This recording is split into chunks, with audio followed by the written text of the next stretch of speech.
What's going on, y'all? KM here. Let's take a look at the best decks to climb in Marvel Snap. We are going to start with Surtur, which in my opinion is the best thing to be doing in a general sense, the new sort of tone setter for the metagame, and it is the deck around which all other decks in this metagame are rotating. The amount of respect that has to be paid to this deck in order to combat it is prominent in this metagame. Now, this is a list that I got from Batman, who's been playing it in the top 10. It's a very strong list, but it is a little bit teched out. And what that means is it's missing out on some of the more interesting and unique cards that this deck can run. And I don't want you to feel like other versions of this deck are by definition inferior. For example, if you don't want to play Juggernaut, you can still play something like Armor or Luke Cage instead of Juggernaut or Shadow King. Those are things that you can do. This is a sort of aggressively positioned build of the deck. It's looking to deal with the things that people are doing in order to beat this deck. Juggernaut in particular is a very dangerous card to play if you can get a Scar reasonably cheap, because people simply don't play around it right now, and that is just a very, very tough scene when you end up having an instant win with a Juggernaut that your opponent has no idea about because they don't actually know you run the card. Now, there is a little bit of a mitigating factor here. You are cutting Luke Cage in order to make this happen. And one of the original ways that people started to try to beat this deck was by using US Agent. However, this deck, including Luke Cage, pushed those decks away. And that means that it can now cut the Luke Cage in order to get a further advantage. If you start seeing a bunch of Affliction decks, Hazmat making your 10s into 9s, US Agent shrinking your stuff, then you're gonna wanna have a Luke Cage in your 12 somewhere. This deck is powerful, it is strong, it is a very large amount of points that it is able to output. You get free scars. Sometimes you get Mobius out of your free scars, but a lot of the time you get free scars, and that enables you to have a lot of power on the board with relevant tech cards in the form of Juggernaut and Cosmo, or in other builds of the deck, Armor and Luke Cage, keeping you in the game against basically everything. When we talk about Surtur defining the metagame, it does so in terms of setting a number of points that you need to beat in order to compete with it. The interesting thing about decks like Surtur, and this is a dynamic that was true of like Shuri decks back in the day as well, is that they're asking a very simple telegraphed question, and once you are able to answer that question, you are going to be able to flip the matchup on its head. What that means basically is if you're playing a deck that just has more points than them, they kind of can't beat you. That's part of what the other deck is trying to address, with Shadow King and Juggernaut giving you a lot of ways to actually try to interact with decks like this, which if you're playing the normal version of Surtur, will just run you over. Move Bounce outputs massive points right now. It is one of the better decks that I've played. I think it might actually be my most successful deck this season. Decent chance you see a video on it. That's how good it's been. And this is a strong, strong deck with huge point output and the ability to repeat its on reveals, repeat its movements with the bounce cards, and then copy something very large, like a Human Torch with 16 power or whatever, with a Frigga, which gives you just so much power. Once those torches start hitting 16, 32, you are going to be able to outpower every Scar lane ever. That matchup becomes not actually a thing you have to worry about anymore. And that means that it's very difficult for them to snap you and very easy for you to snap them. This means that your profile against that deck is not only a favored matchup, but a matchup in which you are ruthlessly cube positive. This is an advantageous position to be in. The same holds true for normal bounce, which is the normal bounce deck with none of the special move stuff, but it's a little bit harder to get to that ceiling. This is a deck that trades a little bit of ceiling for a lot of consistency. This deck can match up points-wise into Scar, but it is much more scared of things like Juggernaut. It is much more scared of things like Shadow King. It is much more scared of things like Cosmo. The other deck has a much higher ceiling, and yes, Cosmo stuff can still beat you, but this deck has a lower ceiling, which allows the Scar deck to sort of maneuver into the matchup in a greater percentage of the time. What that means, basically, is that this deck has a little bit worse of a matchup against the Scar deck. Not that it's bad necessarily, it's still fairly good as long as they're not disrupting you with a Cosmo or a Juggernaut or whatever. But you are going to run into situations where they are going to be able to flip that back on you. The move bounce deck, once it hits its draws basically and doesn't get Cosmoed on those draws, it's kind of over. There's nothing they can do about it. This deck, there are things they can do about it. You have a lower point ceiling, which enables them to play more close games with you. This also takes away a little bit of the snap dynamic that was so beneficial for move bounce. I'm not saying move bounce is strictly better, because it is a lot more finicky. This is a much more straightforward, much more easy to play, much more easy to use, much more generically functional in a lot of different spaces than the move deck. The move deck, I think, is a little better at beating Scar, but there are people playing other decks. I swear this deck hasn't changed in 2 months. I realize it's not literally 2 months. I mean, Agent Venom only came out last month. It's been 1 month, but it feels like 2 months because this deck sprung fully formed from the mind of Yo Woody and has just been good ever since, and it remains pretty good right now. In a shocking twist, Iron Man is pretty good in a world where people are trying to Scar and Surtur you. Having a card that's a force multiplier of that degree in that matchup is good. You are going to be able to put a lot of power in the contested lanes. And then, God forbid, you could have 2 Iron Men, which they find a lot of trouble trying to ever beat. This is still a powerful deck with a lot of point output and a lot of good interaction in the form of Cosmo, and even copying Cosmo with Mystique. This deck remains one of the best decks in the game, and it is not lost on me that we've talked about a couple decks so far, and it's basically been all Surtur and Agent Venom. And I don't want you to think that that is the only thing you can do. These are the only top-level decks, because I will say there are many other decks that I've seen, but it is not lost on me that so far we've only talked about the 2 most recent Season Pass cards. Yeah, it's another Surtur deck. I bet you thought that I was going to pivot and put another deck in there that didn't involve one of those cards. No, I've pivoted from the pivot and it's another Surtur deck. This deck was cooked up by Chamo and it introduces another facet of the Surtur archetype here, which is basically that if you put this card in a normal deck, it often ends up bigger than Gladiator anyway, right? This is a deck that has a couple of cards on the top end. If you play one of Arrow, Magneto, or Goliath, Surtur is a 3/8. It's a 3/5 minimum. It is just a very, very, very strong card, even when you're not doing the Surtur deck thing. And that is really what I wanted to highlight here. I'm also consistently impressed with Chamo for building just the world's most ridiculous Wiccan decks. I believe I'm 1 card off of his list. I put a Shadow King in for something else, but I don't actually know exactly what that card is and what his list is. This is the list I've been playing. It might be his 12. I'm not 100% sure. I wasn't able to fully chase it down, but I consider this a very solid functional list. It is currently one of the top performing decks on Untapped in top 10% Infinite with a good sample size. This is what most Wiccan decks look like right now, and unfortunately they have to look like this because the Ajax package has so many general weaknesses to your opponent playing Luke Cage, and unfortunately there are still plenty of people playing Luke Cage. Their Surtur decks, for example, want them to be in there because of Typhoid Mary, and of course people still playing Anti-Venom decks, which are quite interesting right now. Speaking of Anti-Venom decks, Pixie Anti-Venom is a deck that I have not perfected. And I'm putting it on here out of deference to the fact that it is still good and it can still do things, but it feels like it's a deck that wants 15 cards in it.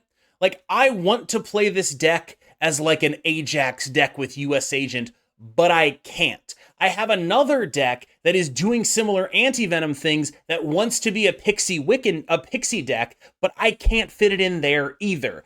There is something here. There is a combination of 12 cards that works here. I am so sure of it, but I haven't been able to find the perfect one yet. And until I find the perfect one, this one has been absolutely fully functional for me. If you are playing this archetype and you've had a lot of success at a high level with it, let me know where you got with it, because I keep sort sort of bashing my head against this wall. Lord knows I love playing these like dinky little mid-range decks. Everyone knows I love that. And I can't fully get over the hump with figuring out the exact right 12 here. When I mentioned earlier, there are two tie-ins here. The first one is when I mentioned earlier that people were attempting to deal with the tens deck with Afflict.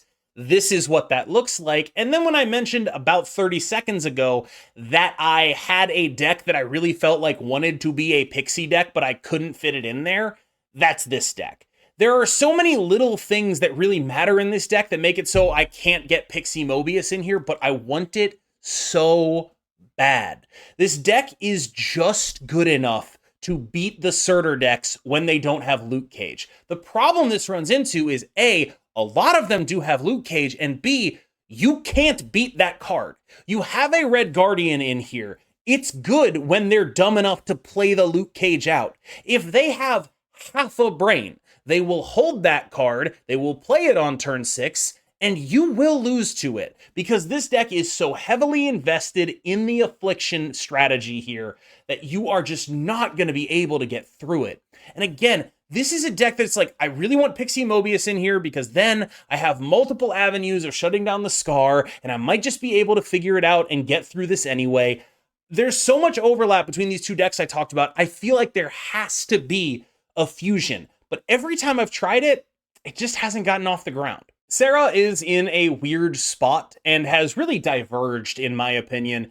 The typical AV Sera is still probably the more played list on the whole. The ability to have good game into a variety of stuff, but especially people playing bounce decks, is relevant because I think if you want to beat Surtur right now, bounce decks, especially the move bounce decks, are kind of the way to go. And you can really mess those decks up with stuff like Killmonger on delay under an Invisible Woman, or throwing priority, or having a Shadow King under Invisible Woman. A lot of things can do good stuff for you in those matchups against both traditional bounce and move bounce. This deck has a lot of tools. The issue is it doesn't have a lot of tools for Scar. And so when you're playing against a Surtur Scar deck, you're just sitting there like, oh, I'm getting run over. They're doing their thing and I can't do anything about it. So then there's this other build of Sera, which looks like this and is basically built to do as much about Scar stuff as it can. It's got Enchantress to turn off armor. It's got a bunch of energy cheat. It's got Absorbing Man, which you might think is here to copy Shang-Chi's and things like that. Actually, some of the time, that card is copying Anti-Venom and just giving you 2 free cards. It's got a Luke Cage to make your Anti-Venom work better. It's got a Mobius to turn off their Scar. There's a bunch of things going for this deck, but fundamentally, the issue it runs into is it's kind of finicky, and it doesn't have a ton of points. Like, it's a little iffy, right? Like, there's not a lot of beef here. If you're not actually doing stuff with your tech cards, your only real beefy plays are Miss Marvel and Anti-Venom. And that's not really like game-winning beef, you know what I mean? The rest of this is very much, are my tech cards good? Am I going to be able to win with my tech cards? And if you're not going to be able to win with your tech cards, you kind of get run over. There's some cool stuff that AV can do here. AV into Absorbing Man is really interesting. Absorbing Man, multiple things is really interesting. This is a cool deck that is interesting, but I'm not sure it appropriately solves the issue with Sera of that polarized matchup split between the Scar decks, especially the ones playing Cosmo and Armor, and the bounce decks. Scream is a very interestingly positioned archetype right now. It's not the greatest deck of all time, but it has enough general juice, i.e. just like it's a generally strong mid-range deck, and specific scams that I think if you're really good with this deck, you can still succeed, even in a metagame that's as weird and odd as this one. I've seen people messing around with different stuff in this shell. I cannot be sure what the best version of this deck is right now. Here's sort of where I'm at with the list. I'm not entirely sure about the Jeff slot and the Shang slot. I see people playing Eliath. I see people playing Nebula. I see people playing a bunch of different stuff in that spot. We've seen Silk in there for the Jeff, obviously. I am not positive about either of those two slots. I've also seen people doing weirder stuff like Anti-Venom Loot Cage kind of stuff in this shell, which is also potentially interesting, but I haven't played it, so I cannot vouch personally. I think this shell has a lot of potential, but ultimately ends up just a little bit too small and too reliant on scams. That said, it is a very difficult deck to play against because of the potential for your plans to get totally ruined by cards moving all over the board. This is a deck that is tough to deal with. There's a lot of things that you have to keep in mind when you play against it, and the worse your opponents are at handling that, the better you're going to do with this deck, because you almost get to scam without even thinking about it, right? Like, you make plays and your opponents, they have to react to what your potential play could be, but you don't actually have to fully plan that out. You just be like, I'm going to Magneto over here, and then things may work or things may not work, but they have to think about, what if you Magneto left? What if you Magneto right? What if you Magneto middle? What if you Juggernaut? Your end games are very hard to actually parse for a lot of these decks, so unless you're getting fully run over, you're very often not out of the game ever. If you're interested in playing fair games against basically everybody, this is a very solid option for you. It's the classic, the Cook. This is a deck archetype that has been around for a while. You're looking to leverage energy cheat, tech cards, and extra energy in a mid-range shell in order to take you over the top of the things you deal with. You can feel free to customize this basically any way you want. Your tech card slots are currently being taken up by Mobius, Red Guardian, and Shang-Chi. Do whatever you want there. You're like, pretty much you can just do whatever you want with that. I think those are probably the best options right now. But you have a very powerful shell, and you can customize it as you see fit to this metagame. One thing you'll notice is we no longer are a Super Skrull deck. Yeah, we're not really teching against that anymore. I believe this is a Splat deck, and it is a very interesting one. If it is not actually a Splat deck, it is at least spiritually a Splat deck. The basic thing that's happening here is you're sort of Drac Dump without the Dracula. Your job is just do some stuff, and then final turn dump as much power as you can possibly handle. This means like Black Swan stuff. This means the Infinite. This means a bunch of things that move around. You have a lot of beef in this deck. Now, I believe if we wanted to actually play the Splat version, we might be putting Galactus in here. I don't think that's very good, but we'll see. The basic thing that this deck is trying to do, and there are other variants on it. For example, there are decks that are versions of it that are more straightforwardly Drac Dump, right? They're not playing the War Machine stuff. They're playing a Gwenpool, they're playing a Dracula, they're doing kind of the same thing. I'm putting this one on there because you already probably know about those other versions, and I think this one is interesting, and it's worth pointing out that this is a thing that can actually happen to you now. Black Swan's buff, I think, has actually been one of the more underrated movements in the Marvel Snap metagame. A deck like this would have been totally unplayable previously, but now has a fairly large potential point output between the move cards that all cost 1, Ebony Maw, and the Infinite that can just all drop on your head. Speaking of War Machine decks, I hope you enjoyed my most recent video on this deck featuring Husky Puppies.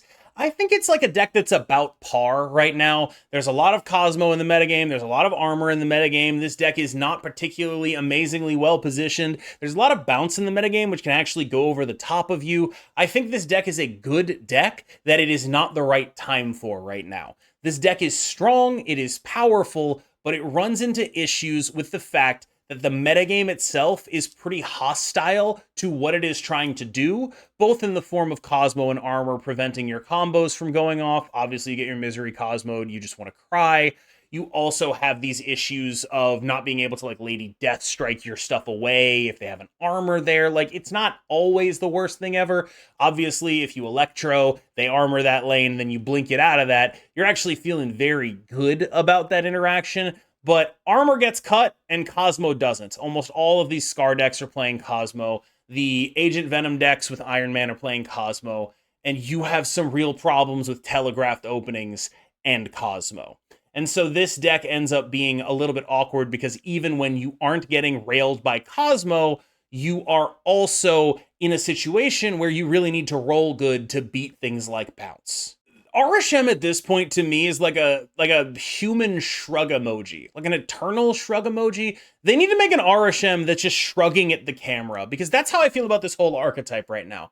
I don't think it's very good. I don't feel like this deck is very good, but you'll never know, because like if they beat you with it, it'll be with like 2 cards they don't run, 1 card they do, and then 2 cards they generated off of Agent Coulson. And it's just like, okay, is the deck good or did you get lucky? I can't tell anymore. It is impossible for me to extricate the weirdness of Arishem and like actually drill down at its power level. My instinct is it's like about a 50-50 deck right now. I do think that not playing Loki is probably correct. I also think that we kind of have to go away from being a Storm Professor X deck when people are playing Surtur Scar stuff, because that just kind of beats us when we do that. And that means that we're back on like just pile of stuff Arishem, which is probably the weakest form of the deck, and I don't really love that. But obviously, I mean, it's Arishem. If you draw right and like roll correctly, you're probably going to win a lot of games. You might think I'm taking liberties with this one, and I kind of am. Cerebro 3 at top 10% infinite has 100 games and like a 60% win rate. That is almost certainly just one guy playing this deck very well. That is probably not an accurate representation of this deck's power. However, I'm going to take the liberty of putting Cerebro 3 on the tier list because it's Cerebro 3 and I get to put it on the tier list, okay? I get to put it on the tier list. It's got a bunch of cool tech cards. It's Cerebro 3. Come on. How bad can it possibly be? Clearly, if anyone is failing with this and this one guy is succeeding with it, it's actually on you. It's actually your fault. It's a skill issue on your end that you're not playing as well as this one guy who has like probably all 100 games tracked on Untapped with this archetype.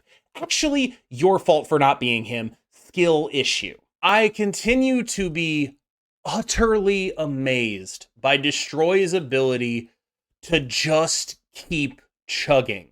It doesn't matter what else is in the meta. This deck is here. It will play Deadpool. It will make large Deadpools. It will have the exact same problems it has always had. This deck needs its stuff early. If it doesn't get its stuff early, it's not really doing a lot. If it does get its stuff early, it's too vulnerable to a bunch of tech cards to reasonably snap that stuff as aggressively as you would want. This has always been the Destroy problem. It remains the Destroy problem. This might be the worst metagame possible for this deck. Like, there are more Cosmos and Armors than there have ever been. There's Shadow Kings running wild. That's also good against you. And yet, people are playing it at top infinite, constantly. They're never going to stop. They're locked in for life. Ride or die Ryan Reynolds fans. I think Scorn Hub's actually like a pretty sweet deck low-key right now, but I just don't see enough people playing it to be like 100% confident in that estimation. But like, when this deck goes off, it actually can straight up compete on points with a Scar deck. The interesting thing about the Scar decks, though, is like, it really does sort of require you to have a Dracula Apocalypse, multiple discards on the Apocalypse, and so you end up putting yourself in a spot where if you're drawing really well, you can beat them, but they still have Cosmo to mess you up, and you're not actually sure if that's going to actually be good or bad. It's a hard matchup to snap in, basically, a lot of the time, until the snaps have low value and are likely to force your opponent out rather than actually gaining you any cubes. And so this deck ends up being like a fairly good point deck when it does what it needs to do. It doesn't have the same Destroy need to have its cards early. It's not as vulnerable to the tech that's being played as Destroy. But I mean, like, people are still playing Red Guardian and Lady Deathstrike, and that's really bad for you too. It's okay. I think if I saw this deck, I wouldn't consider it embarrassing. All right, y'all. Thank you so much for making it through that video. As always, I've been KM Best. You have been phenomenal. And I will see you in the next one. Thank you.